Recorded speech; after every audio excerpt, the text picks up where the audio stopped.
Assalamualaikum warahmatullahi wabarakatuh.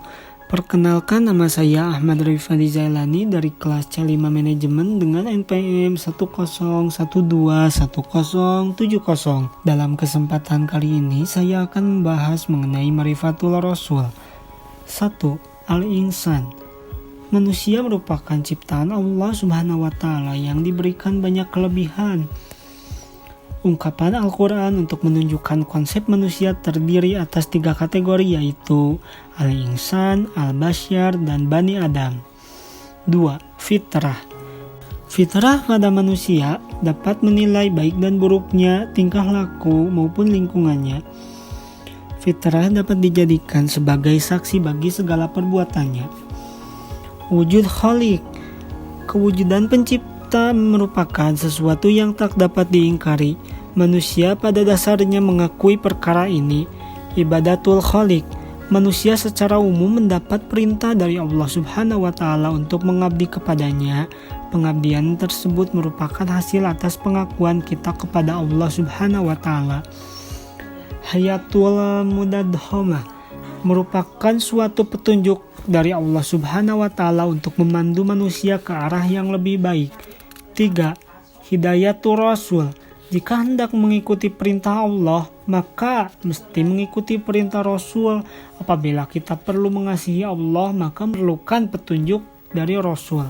Quran Surat At-Taubah ayat 128-129. Ma'rifatul Khalik. Petunjuk Rasul digunakan untuk mengenal Allah. Minhajul Hayyah digunakan juga untuk mengamalkan Islam yang benar dan diridhoi oleh Allah Subhanahu wa Ta'ala. 4. Ibadatul Sahih merupakan ibadah yang menyembah Allah dengan panduan mengikuti Rasul-Rasul sebagai penerima wahyu dari Allah Subhanahu wa Ta'ala. Rasul sebagai manusia yang mendapat wahyu dari Allah Subhanahu wa Ta'ala untuk mengembangkan dan menyebarkan nilai-nilai Islam secara sah dan tepat. Tarif ar-Rasul. Pengertian Rasul. Dari segi bahasa, Rasul berasal dari kata rasala yang berarti mengutus, utusan, atau seseorang yang diutus. Ada 2 kata untuk mendefinisikan Rasul. Yang pertama, hamilu risalah, membawa dan menyampaikan risalah. Yang kedua, qudwatu fitatbiqir risalah, menjadi contoh bagi umat manusia dalam melaksanakan ajaran yang dibawanya. Namun, tidak semua orang yang membawa risalah menjadi contoh, karena Rasul yang diutus oleh Allah Subhanahu wa Ta'ala memiliki ciri-ciri khusus sebagai berikut. Pertama, memiliki sifatul asayyah.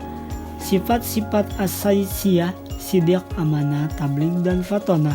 2. Memiliki al-mu'jizat, mukjizat, perkara-perkara luar biasa. Yang ketiga, adanya al-bisyarat, berita gembira kedatangannya. Yang keempat, an-nubuwat, berita-berita kenabian. Yang kelima, adanya samarat, hasil dakwah yang dilakukannya, seperti munculnya generasi unggul dari sisi keimanan, ilmu, dan amal, sehingga mampu menebarkan ajaran Islam ke seluruh penjurunya. Abid min ibadillah, hamba di antara hamba-hamba Allah. Rasulullah Muhammad SAW adalah sebagai hamba dan manusia biasa yang juga makan, minum, tidur, dan lain-lain. Sunnah. Dari segi bahasa, sunnah berarti jalan. Maksud sunnah Nabi yaitu segala sesuatu yang disebutkan dan diamalkan. Sunnah yang demikian dijadikan sebagai teladan dan ikutan. Sesuatu itu boleh dilaksanakan, boleh juga tidak. Fiqhu akham. Fiqh hukum. Bagi muslim, dalam menjalankan hidup dan dakwah tentunya menghadapi banyak rintangan. Rasul dijadikan sebagai tempat ketaatan, tauladan, dan juga sebagai rujukan hukum. 3. Rasul minal mursalin. Rasul di antara rasul-rasul. Muhammad SAW selain sebagai hamba biasa, juga sebagai rasul yang mempunyai keutamaan dan ciri-ciri kerasulan. Memiliki mukjizat dan tugas-tugas mulia. Yang pertama, tabligh, risalah, menyampaikan risalah. Peranan Rasul yang utama ialah menyampaikan risalah Tuhan atau Allah Subhanahu wa Ta'ala, karena inilah yang membedakan dengan manusia biasa. Yang kedua, Abdul Amanah, menunaikan amanah. Rasul telah menyampaikan risalah kepada manusia. Bukti bahwa Rasul telah menunaikan amanah ini yakni para pengikutnya yang setia dan menyebarkan dakwah kepada manusia. 3. Imatul umat, pemimpin umat.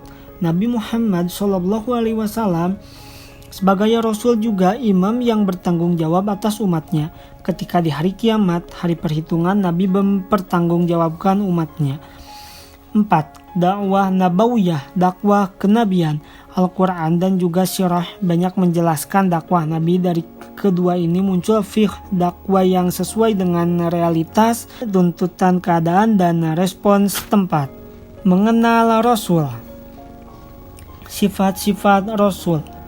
Al-Basyariyatul Hamilah, kemanusiaan seutuhnya. Rasulullah SAW merupakan manusia biasa seperti manusia lainnya. Sebagai manusia biasa yang mendapat wahyu, beliau dan Rasul-Rasul lainnya tidak berhak mendatangkan hal baru yang tidak dihendaki oleh Allah Subhanahu wa Ta'ala. 2. Al-Ismah, terpelihara dari kesalahan dan dosa.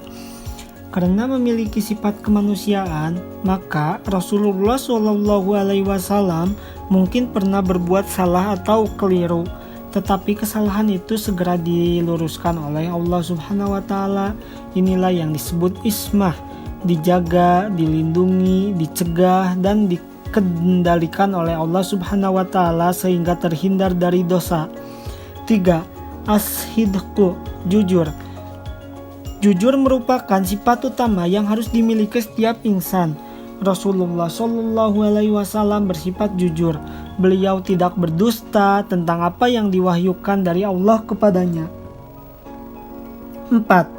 Al-Fathanah, cerdas. Dalam menjalankan tugasnya, Rasulullah SAW dibekali oleh Allah sifat kecerdasan sehingga dapat menjelaskan wahyu Allah Subhanahu wa Ta'ala kepada seluruh umat manusia sebaik-baiknya. 5. Al-Amanah, terpercaya. Rasulullah SAW dipercaya oleh Allah Subhanahu wa Ta'ala untuk menyampaikan amanah dari Allah Subhanahu wa Ta'ala. At-Tabligh, menyampaikan risalah. Rasulullah SAW memiliki tugas untuk menyampaikan risalah dari Allah Subhanahu wa Ta'ala kepada umat manusia. Dan yang terakhir, al-iltizamul kamil, komitmen yang sempurna terhadap kebenaran. Beliau tidak pernah bergeser dari kebenaran, selalu berkomitmen kepada Allah Subhanahu wa Ta'ala. Mungkin cukup sekian yang dapat saya sampaikan. Mohon maaf apabila banyak kekurangan, karena kelebihan hanyalah milik Allah Subhanahu wa Ta'ala. Terima kasih atas perhatiannya. Wabillahi taufiq wal hidayah. Wassalamualaikum warahmatullahi wabarakatuh.